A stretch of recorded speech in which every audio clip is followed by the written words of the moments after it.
Following the news can actually help you when you're day trading, and I'm going to show you that right now. Starting on a couple news stories right here. Moderna. Bivalent COVID vaccine appears to work against Omicron variants. Moderna booster candidate shows strong response against Omicron subvariants. This happened today. So why do I care about that? From a news perspective, investing perspective, don't really care. From a trading perspective, I care a lot. This is Moderna this morning.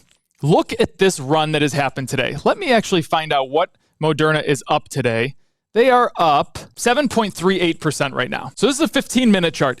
Each one of these candles is a 15-minute time frame. So we're taking one big candle and dissecting it, and each one of these is 15 minutes. So the news came out this morning. Everything was very exciting. What would I do? I would jump right over here and I would say, okay, that we're going to get a good run today. We're going to get a lot of volume coming into the stock this morning because the news came out that this was going to be something very exciting. Everybody's going to rush to the stock because now Moderna is the player in the game today. You look for your stochastic. As long as it's over 80% and you're getting good volume, all you need to do now is wait for an engulfing candlestick. So news can absolutely help you when it comes to day trading. Trade the news of the day. Why not? Engulfing candlesticks like crazy today. We had somebody in the Bid and Ask Nation that came in here this morning and made a very quick 6% right off the bat. Even before we started, even before me and Paul went live at 10:15, made 6%. Now, you could have stayed in this for a very long time until about noon, right when your red line dropped below 80%. So the point in saying all of this, it is